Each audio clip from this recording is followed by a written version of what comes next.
warahmatullahi wabarakatuh. Perkenalkan, nama saya Cici Mariana. Saya dari program studi manajemen Fakultas Ekonomika dan Bisnis Universitas Majalengka.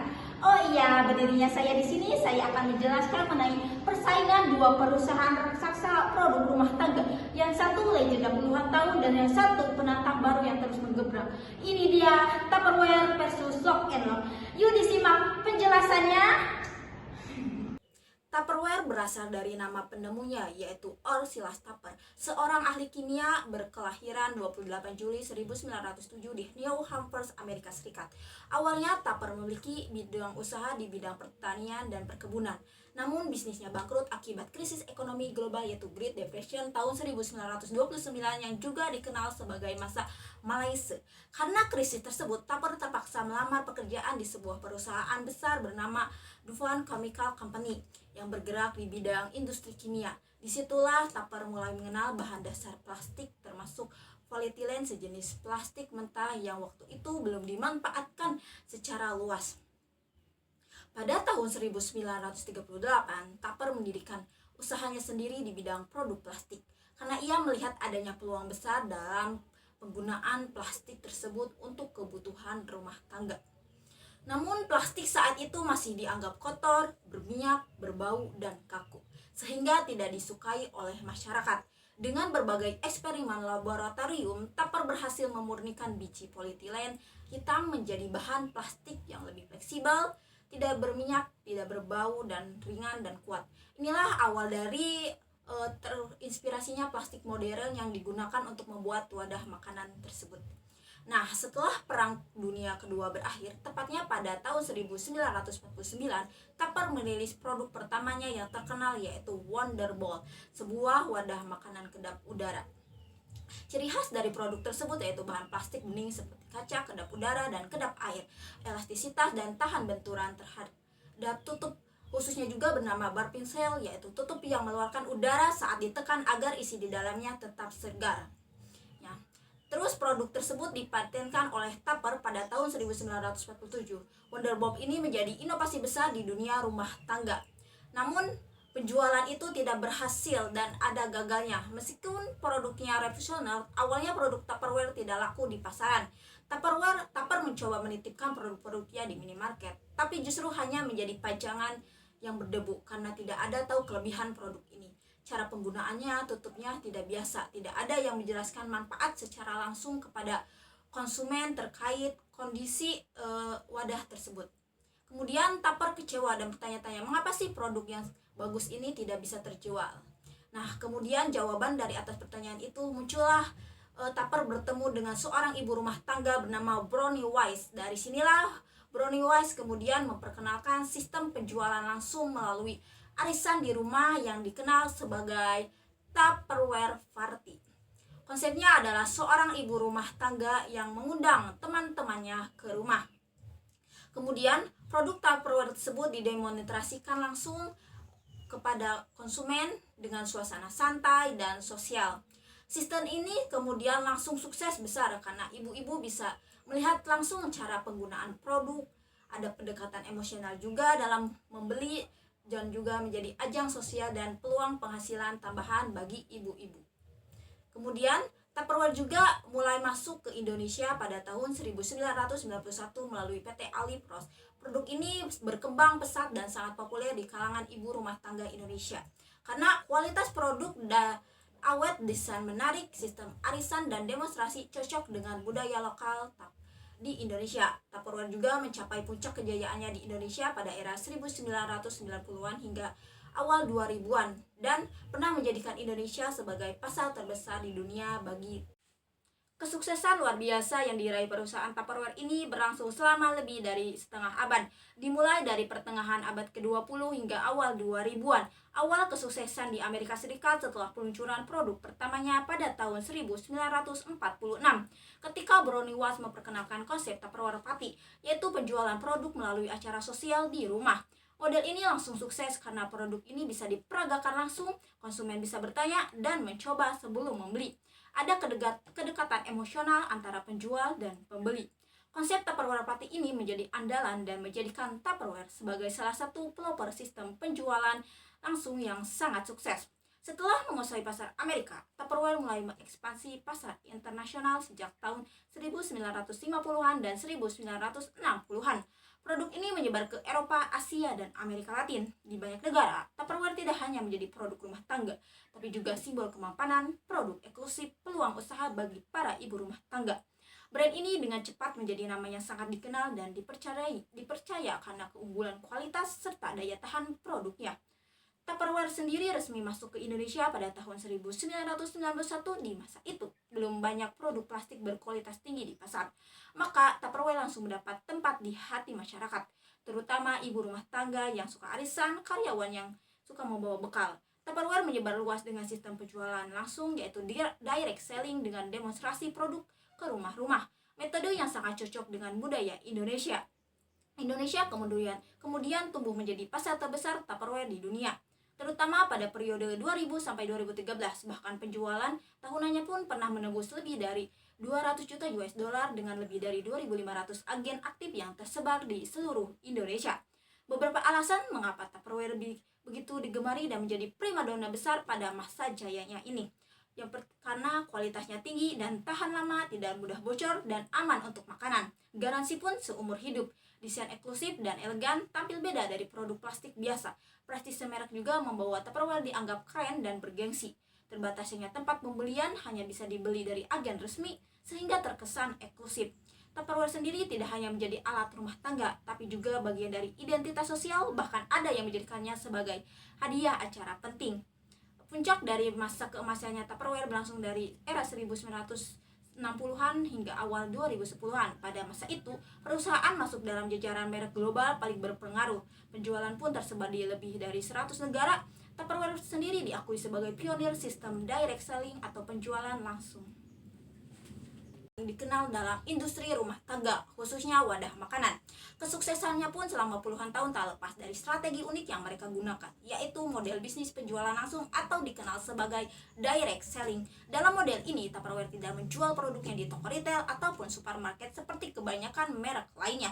Sebaliknya, mereka mengandalkan jaringan orang-orang yang disebut dengan konsultan atau agen penjual, di mana yang menjual langsung kepada pelanggan dari rumah ke rumah atau melalui acara sosial seperti Tupperware Party.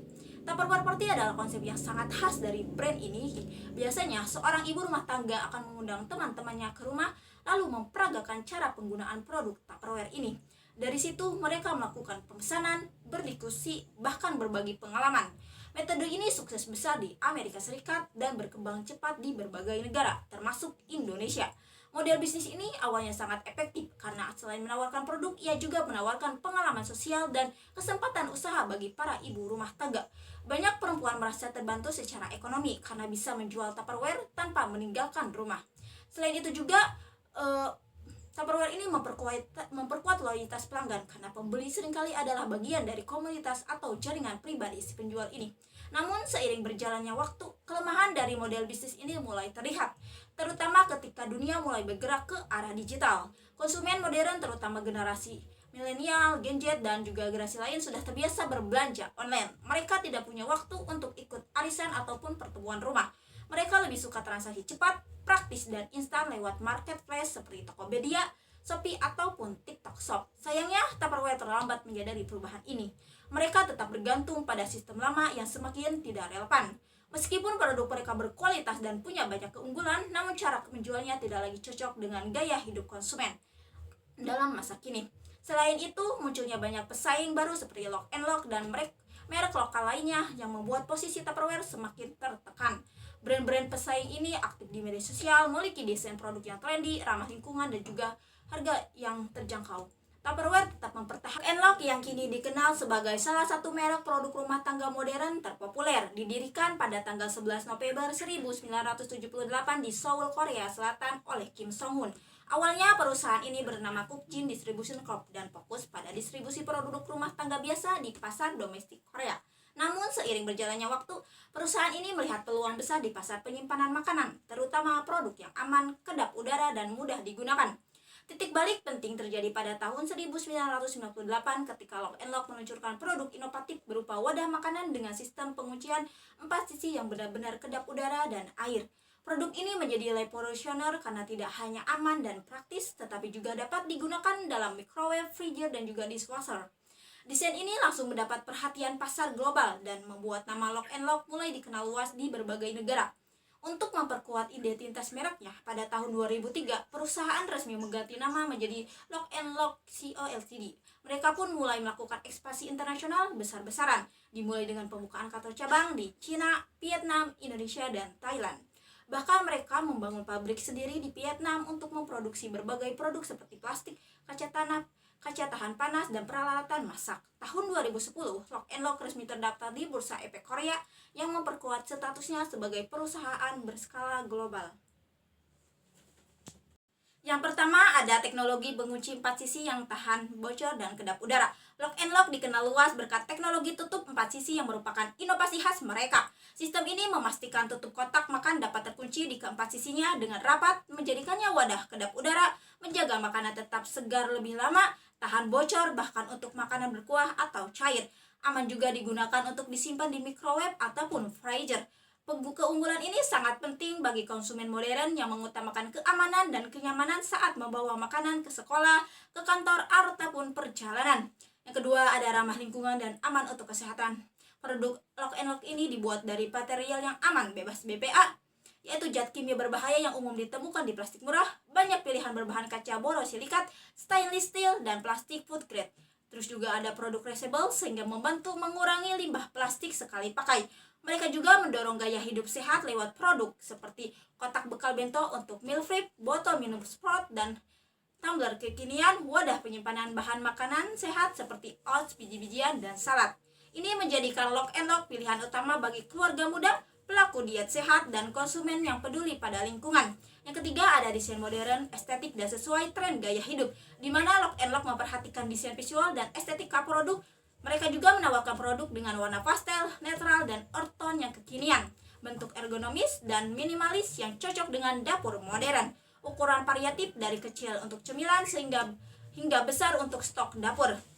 Selain itu juga selain fungsi fungsional, produk mereka juga cocok untuk konten media sosial yaitu food photography, meal prep, dan juga dijadikan hadiah atau hampers kepada karena tampilannya elegan dan rapi. Keunggulan ini juga menjawab kebutuhan generasi muda dan urban yang tidak hanya mencari fungsi tetapi juga gaya. Yang keempat, mudah ditemukan di berbagai kanal penjualan. Lock and Lock ini menerapkan strategi distribusi multi-kanal yaitu offline dan juga online, sehingga produk mereka mudah dijangkau, bisa dibeli secara langsung di toko retail seperti Lotte Mart, Hypermart, dan department store lainnya. Sangat aktif juga di e-commerce seperti Shopee, Tokopedia, Lazada, dan lainnya. Tersedia juga di official website dan media sosial untuk pemesanan langsung. Konsumen tidak perlu repot mencari produk mereka karena tersedia luas dan bisa diakses dari mana saja dan kapan saja. Yang kelima ada pemesanan digital yang kuat dan relevan, di mana Lock and Lock sangat aktif di dunia digital dan menguasai pemasaran modern seperti berkolaborasi dengan selebriti, influencer, dan ibu rumah tangga lainnya. Juga membuat konten edukatif dan inspiratif seputar tips dapur, bekal sehat, dan dekorasi rumah tangga. Memanfaatkan Instagram, TikTok, YouTube untuk memperluas jangkauan pasar, terutama generasi milenial dan gadget. Keunggulan juga ini membuat merek Lock and Lock terasa dekat dengan konsumen muda dan mampu menjaga loyalitas pelanggan secara aktif. Yang pertama ada analisis permintaan dan perilaku konsumen. Dalam ekonomi manajerial, memahami permintaan pasar dan perilaku konsumen adalah dasar dari setiap keputusan bisnis. Manajer harus mampu membaca perubahan tren, kebutuhan baru, dan pola konsumsi yang berkembang. Hal ini mencakup memahami siapa konsumen mereka, apa yang mereka butuhkan, dan bagaimana mereka ingin dilayani. Ketepatan membaca perubahan ini dapat menentukan arah strategi produk dan pemasarannya. Penerapan pada kasus Tupperware, di mana Tupperware gagal menganalisis perubahan perilaku konsumen. Konsumen modern sudah beralih dari penjualan langsung door-to-door ke platform digital seperti e-commerce dan marketplace. Namun Tupperware tetap mempertahankan sistem lamanya. Ini menunjukkan bahwa mereka tidak menggunakan pendekatan ekonomi manajerial untuk memahami permintaan yang berubah secara signifikan ini. Lock and Lock justru berhasil membaca tren konsumen yang menginginkan produk praktis dan juga aman. Mereka merespon dengan produk yang sesuai gaya hidup sehat dan juga lebih kekinian. Lock and Lock juga tidak hanya menjual barang, tetapi juga menjual pengalaman dan gaya hidup yang menjadi bagian penting dalam keputusan pembelian konsumen pada masa kini. Yang kedua, ada pengambilan keputusan strategis. di mana ekonomi manajerial ini melatih manajer untuk mengambil keputusan bisnis secara rasional dan berbasis data, bukan hanya intuisi atau kebiasaan masa lalu. Dalam pasar yang cepat berubah, keputusan harus dibuat dengan mempertimbangkan biaya manfaat, resiko, dan dampak jangka panjangnya. Penerapan pada kasus Tupperware, di mana Tupperware ini terlihat ragu dan lambat dalam mengambil keputusan penting, seperti masuk ke pasar digital.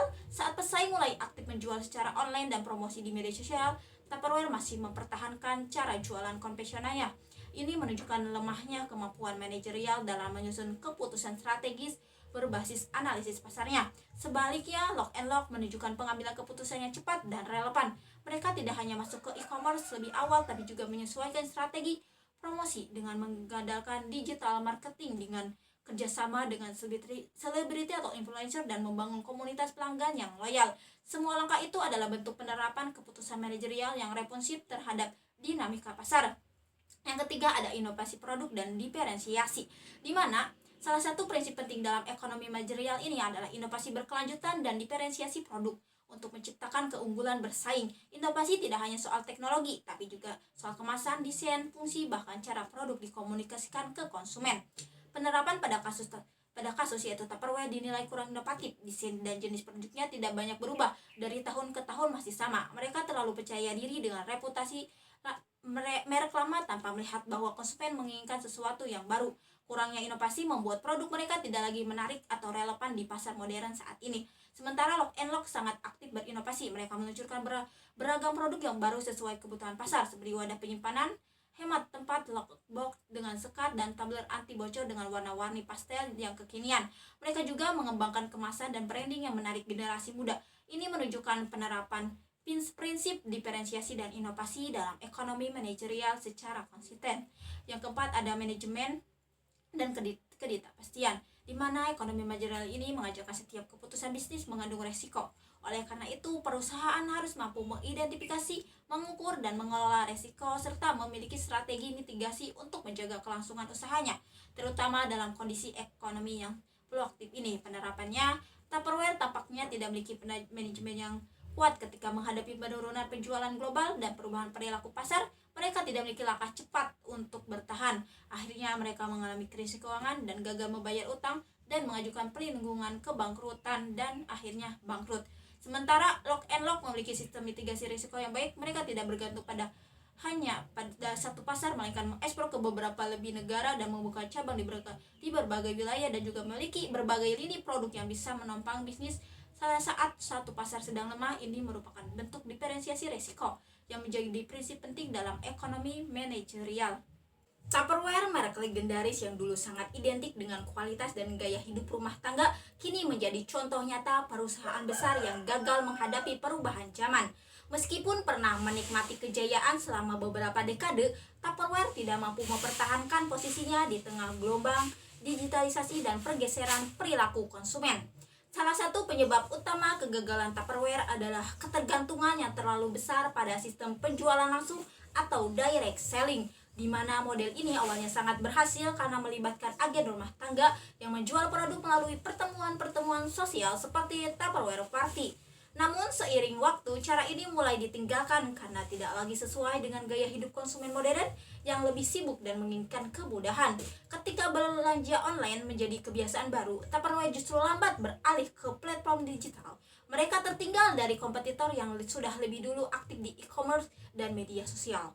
Tidak hanya dalam hal distribusi, Tupperware juga gagal berinovasi pada sisi produk, di mana desain wadah makanan mereka dinilai monoton dan tidak mengikuti perkembangan tren desain dapur yang minimalis, estetik, dan fungsional. Di sisi lain, para pesaing seperti Lock and Lock menawarkan produk yang lebih sesuai dengan selera generasi muda, yaitu warna-warna lembut, bentuk ringkas, dan multifungsi, serta menggunakan material ramah lingkungan. Tupperware seolah tidak peka terhadap tren dan hanya mengandalkan citra masa lalu tanpa berbenah. Lebih jauh lagi, Tupperware tidak berhasil menarik minat konsumen muda, yaitu generasi milenial dan gadget. Brand ini juga tetap menyasar pasar lama ibu rumah tangga tanpa melakukan reposisi merek atau kampanye yang mampu membangun koneksi emosional dengan audiens yang lebih muda. Ketika pesaing sibuk membuat konten kreatif di media sosial, Tupperware justru tampak pasif dan kurang responsif terhadap tren digital. Kegagalan Tupperware juga disebabkan oleh masalah internal organisasi. Budaya perusahaan dinilai kaku dan tertutup terhadap perubahan. Inovasi berjalan lambat karena keputusan diambil berdasarkan pengalaman masa lalu, bukan analisis data atau riset konsumen terkini. Hal ini membuat perusahaan kehilangan arah dan tidak mampu beradaptasi secara cepat.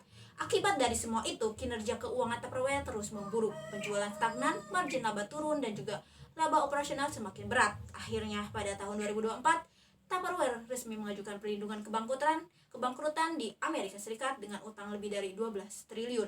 Mereka juga menutup operasional di Indonesia pada awal 2025. Ada kebiasaan lama bisa jadi jebakan, yang artinya Tupperware terlalu lama bertahan dengan cara lama, yaitu menjual produk lewat sistem penjualan langsung.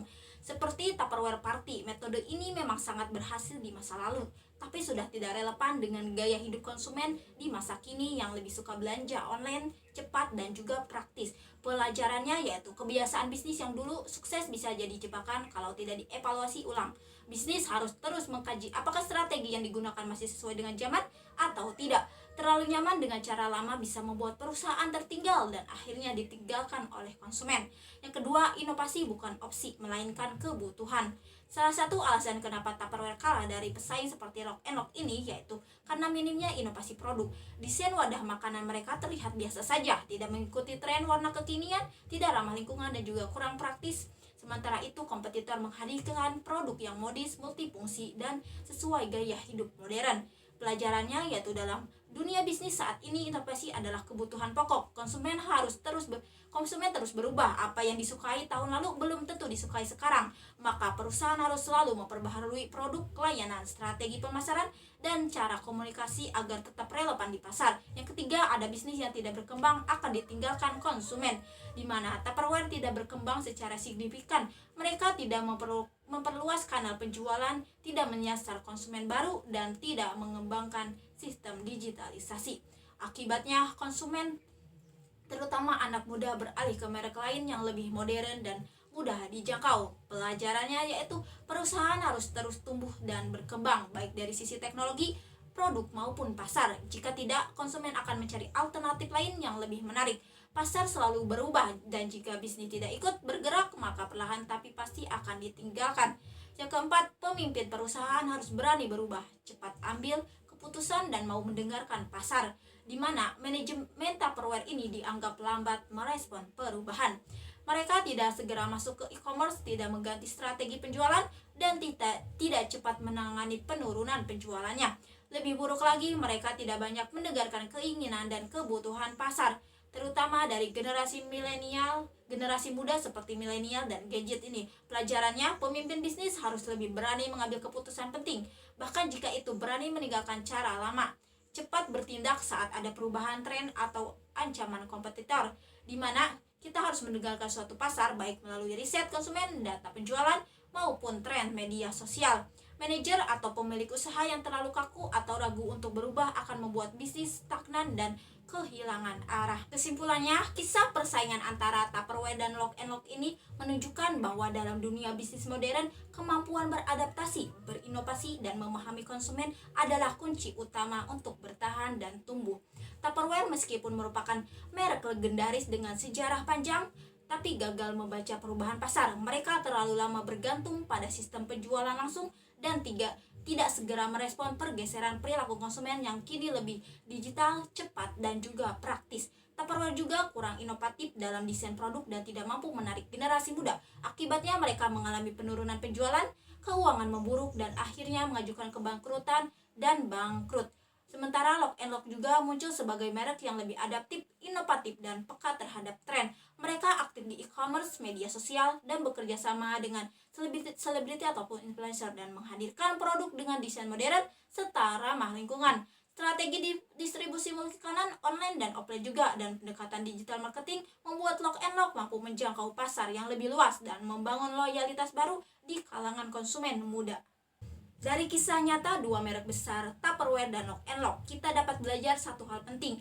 Tidak ada bisnis yang terlalu besar untuk gagal dan tidak ada yang terlalu kecil untuk menang. Dalam dunia yang terus berubah, kemampuan untuk membaca arah pasar, berinovasi, dan beradaptasi jauh lebih penting daripada sekedar nama besar. Tupperware tumbang bukan karena produk mereka gagal, tapi karena mereka terlalu nyaman dengan kejayaan masa lalu. Mereka lupa bahwa mereka lupa kesuksesan itu harus dirawat, bukan dirayakan terus-menerus. Sementara Lock and Lock bergerak diam-diam, membaca kebutuhan konsumen, membangun inovasi, dan menyatu dengan perubahan zaman.